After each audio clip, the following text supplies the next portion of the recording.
We wish you a Merry Christmas. We wish you a Merry Christmas. We wish you a Merry Christmas and a Happy New Year. Kayo talaga mga bata kayo.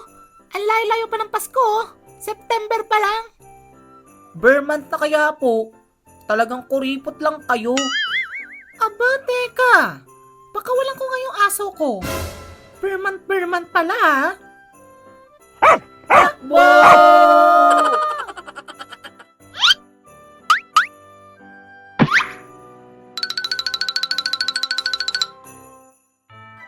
Pasko, Part 2. Nalalapit na naman ang araw ng kapanganakan ng ating Jesus Christ, kaya naman sa video ito ay ikikwento ko sa inyo ang mga ginagawa ko at ang mga kinasasabikan ko tuwing malapit na ang Kapaskuhan. Isa sa kinasasabikan ko noon tuwing Pasko ay regalo at aginaldo na nakukuha ko sa Christmas party o di kaya naman sa mga ninong at ninang ko. Pero unahin na natin yung Christmas party. Okay class, bukas na ang ating Christmas party. Huwag niyong kalimutan magdala ng regalo para sa exchange gift natin, ha? Yes, ma'am. Bukas na pala ang Christmas party natin. Nakaka-excite naman. OMG! Excited na ako sa bago kong dress. Ako din. Nagpabili na ako ng bago kong damit. Damit lang pala sa inyo eh. Akin pati sapatos. Bilang bata, nakaka-pressure nun tuwing may Christmas party tapos wala ka pang bagong damit na susuotin. Naging tradisyon na kasi sa school yun eh, na kapag Christmas party, dapat may bago ka din susuotin. Nanay, bukas na daw ang Christmas party namin. Bibili daw po ng regalo para sa ka-exchange gift ko. Sige, sakto at pupunta ako sa bayan ngayon. Bibili na ako. Nay? Oh, bakit? Pwede po bang magpapili din ako sa inyo ng bagong damit? Yung mga kaklase ko kasi, may mga bagong damit sila. Titingnan ko kung magkakasya yung pera natin. Sige po, Nay. Salamat po. Kinabukasan sa Christmas party. Okay, class! Mag-start na tayo! Yay! Nay, thank you sa damit na binili mo sa akin, ha? Siyempre naman. Sige na, mag-uumpisa na daw kayo. Habang nagchichismisan yung mga magulang namin sa labas, nagsisimula na yung party namin sa loob ng classroom. Naglalaro kami ng iba't ibang game tulad ng Trip to Jerusalem, Tug of War, at kung ano-ano pa. Hanggang sa magutom na kami at magkainan ng mga handa namin. Oh, dahan-dahan sa mga hindi pa bayad sa class fund ha. Baka mas madami pa kayong kainin kaysa sa aming mga bayad na. Lo, ikaw talaga Carla. Magpapasko na lang, hindi ka pa din nagbabago. Ang sabihin mo, hindi ka lang din bayad. Bayad na kaya ako. Ewan ko sa'yo. Tira niyo ako ng lumpiang Shanghai ah. Nay, ang sarap ng handa no? Oo nga, medyo matabang lang tong spaghetti. Damihan mo ng kain ha, para hindi naman masayang yung binayad natin. Okay class, pagkatapos natin kumain, ay magkakaroon na tayo ng exchange gift! Yay! OMG! Teddy bear ang nakuha ko! Ang cute! Pellet gun! Ang laki! Yay! Robot ang nakuha ko! Astig! Ay wow! Ang original naman ng regalo ko. Picture frame. Matibay yan, Jed. Sige nga, try natin.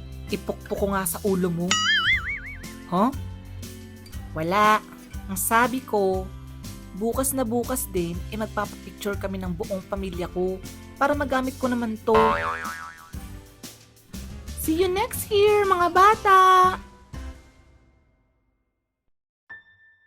Oh, Jed, bakit mukhang dismayado ka? Alam mo ako rin eh. Bakit po? Hindi kasi ako nakatikim ng buko salad. Hays. Oh, bakit malungkot si Jed? Ngumiti ka naman. Ang ganda-ganda ng damit mo. Kasi tay, tingnan niyo naman po yung natanggap ko sa exchange gift. Picture frame. Anong gagawin ko dito? Di ko nga to pwedeng laruin eh. Ay anong magagawa natin? Iyan yung nabunot mo. Tsaka malay mo, wala lang talagang budget yung nagregalo niyan. Kaya nga, ang mahalaga, may bagong damit ka tsaka nabusog tayo kanina. Parang kayo lang naman nag-enjoy sa pagkain ay. Pero tama po kayo. Sige na nga, tanggap ko na nga po yung regalo ko. Noong bata pa ako, September pa lang noon, hindi lang si Jose Marichan ang sumisilip sa mga bintana ng mga kapitbahay namin, kundi pati na rin kaming mga nangangaroling. We wish you a Merry Christmas. We wish you a Merry Christmas. We wish you a Merry Christmas and a Happy New Year. Kayo talaga mga bata kayo! Ang layo-layo pa ng Pasko! September pa lang! Month na kaya po? Talagang kuripot lang kayo. Aba, teka! Baka walang ko ngayong aso ko. Month pala ha? Takbo! Gamit ang aming mga DIY na musical instruments na napapulot lang namin kung saan-saan, lilibutin na namin yung buong barangay namin para manlimos, mga roling. Pero tulad ng laro, may mga bata din kaming nakakalaban nun sa pangangaroling. Tara na, baka maunahan pa tayo ng ibang bata. Kaya nga. Oh, hip hip hip, dyan lang kayo. Uy, si Yuan pala to eh. Hi, Jed. Hello. Pero teka, bakit mo kami pinahihinto? Teritoryo namin to. Kaya kami lang ang may karapatan dito. Wala naman tayong pangalan dito. Manahimik ka dyan. Tama naman yung kasamahan nyo ah. Wala namang nakalagay na pangalan nyo dito. Paano naging sa inyo to? Ito kasi, pasagot-sagot pa. Oh, ito, pagalingan na lang tayong kumanta. Sige ba? Salamat sa liwanag mo. Muling magkakakulay ang... Ba't dumilim? Brown out? Pinagpatayan yata tayo ng ilaw. Patawad! Ay wow, tawang-tawa lang. Pangit kasi ng poses nyo eh. Oh, kami naman. Parang nahihiya yata ako. Sige na, lagot ka sa amin mamaya kapag wala tayong nauwing pera. Salamat sa liwanag mo. Muling magkakakulay ang Pasko. Dahil ikaw bro, dahil ikaw bro, dahil ikaw bro, ang star ng Pasko. Ay napakaganda naman ang boses ng batang ito. Dahil dyan, 20 pesos ang ibibigay ko. Ayun, may pambili na tayong tinapay. Oh, ano kayo ngayon? Si Yuan lang naman yung magaling sa inyo eh. Kayong dalawa, boses palaka. Aba, bastos ka. Kung upakan ko kaya kayo. Teka, sandali. Kung akala nyo ay aso lang yung dahilan kung bakit kami napapatakbo nun tuwing nangangaroling, nagkakamali kayo. Maligayang bati para sa inyo sa araw ng Pasko. Ay, ang ganda naman ng boses mo, Beshi. Sana yung dalawa din. Char! Ay, hindi naman. Salamat. Eto na pala, Beshi. Ay, ang laki nito ah. Salamat. Thank you. Thank you. Ang babait ninyo. Thank you. Ang ganda naman ng boses niya. Kayo nga, tuloy pa ba natin? Malaki daw magbigay dyan sa tindahan. Subukan pa din natin. Hindi nga ako makautang dyan eh. Sungit kayo ng tendera dyan. Sige na, tara na. Baka maunahan pa tayo nung 3 asungot kanina. Ang Pasko ay ika'y saya, kung kaya... Parang may lamok, no? Kaya nga napasukan ako sa lalamunan ko. Okay lang ba kayo? Baka gusto niyo nang umuwi.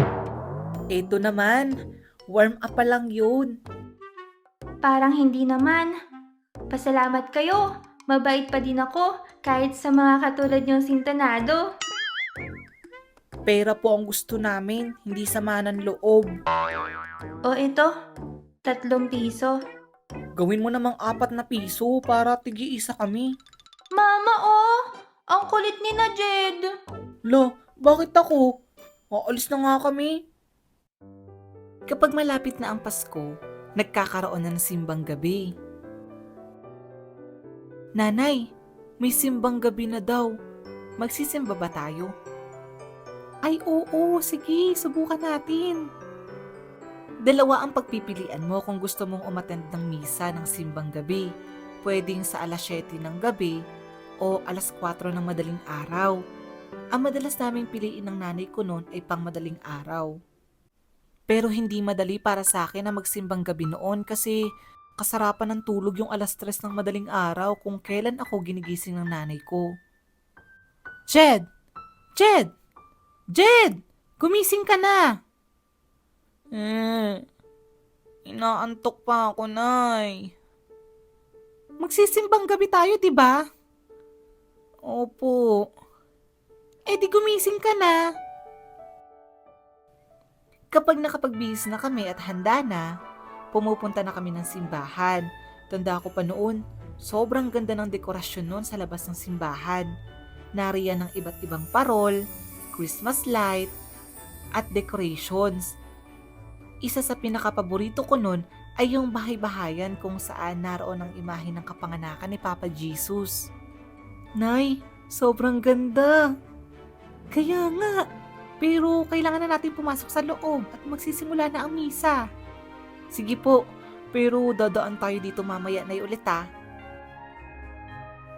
Kapag nasa loob na kami ng simbahan at nakikinig sa sermon ng pare, hindi ko mapigilang hindi antukin kasi kulang pa yung tulog ko. Tapos sobrang nakakakalma pa yung ambience sa loob. Jed! Jed! Huwag kang matulog! Ngayong Pasko ay panahon ng pagmamahalan. Ha? Okay po, Father. Minsan, kapag hindi ko nakakasama si nanay sa pagsimba, yung mga pinsan ko yung nakakasama ko noon. Jude, magsisimbang gabi kami. Sasama ka ba? Sige ba? Magbaon ka ng pera ha? Ha? Bakit? Basta! Tara, mangaroling na muna tayo para may pambaon tayong pera. Sa sunod na lang ako sasama. Hihingi na lang ako kay nanay ng pera. Ay, sana all. Pero hindi pa man nagsisimula ang misa, tulog na agad yung mga pinsan ko noon. Kaya naman pati ako, nakakaramdam na rin ng antok. So, ang ending, 4 na kaming tulog. Uy mga bata, gumising kayo. Tita pa talaga kayo dumayo ng tulog sa simbahan no? At hindi pa man natatapos ang misa, nauuna na din kami lumabas ng mga pinsan ko para bumili ng mga pagkaing itinitinda sa kalye. Huwag nyo kaming gagayahin ha. Madaming itinitinda na sa labas tulad ng mga kakanin na gawa sa malagkit at syempre, ang walang kamatayang lugaw. Ang sarap ng mga amoy. Doon tayo sa lugawan. Tara! Ang sarap talaga ng lugaw kapag madaling araw. Simbang gabi pa kayong nalalaman ha. Simbang lugaw. Kunwari ka pa dyan, Jed. Gusto mo din naman. Anong gusto? Huwag nga kayo magtalo. Di ba sabi ni Father, mahalin mo ang iyong kaaway? Ay wow, nakikinig ka pala kanina. Baka pa naginip mo lang yan. Tulog na tulog ka kaya kanina. Ay wait, totoo ba?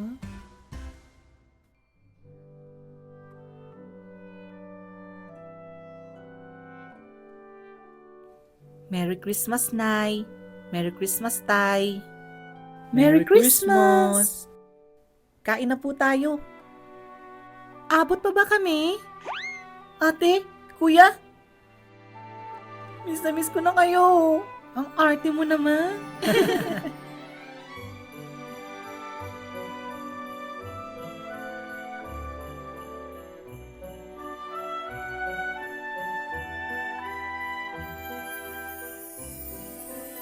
Kapag araw na ng Kapaskuhan, magsasama-sama na kami ng mga pinsan ko noon para pumunta sa bahay ng mga ninong at ninang namin. Ninong, namamas ko po. Namamas ko po. Tao po. Tao po. Ninong, andito na ako. Lo, bakit parang walang tao na naman?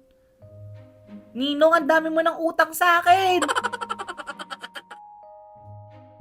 Tayo, ang dami kong napamaskuhan.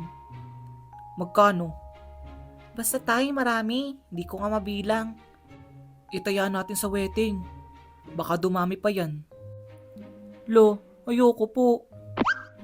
Ano bang gagawin mo dyan? Di bibili ko po ng laruan. Okay, meron na din akong water gun. O ano, laban na ba tayo? Tara! Basta ayokong mabasa ah. Water gun nga eh. Di man lamang mababasa ka. Hindi ka naman nag-iisip, Beshi. Tamang ng satsat. Sugod na agad. Tara na.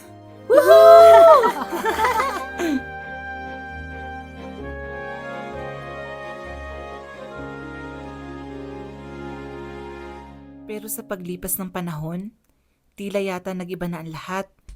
Kasi kahit Disyembre na, wala pa rin ako nakikitang mga batang umaawit sa mga bahay-bahay. Madalang ko na rin lang marinig ang kampana ng simbahan. At tila ba isang ordinaryong araw na lang ang Kapaskuhan.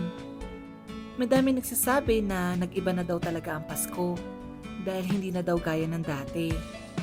Pero ako, naniniwala akong hindi Pasko ang nagbago, kundi tayong mga tao.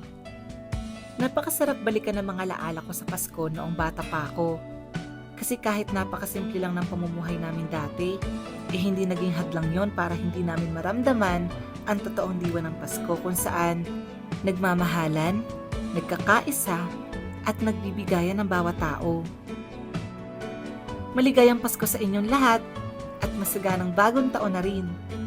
Huwag niyong kalimutan mag-like, share, and subscribe.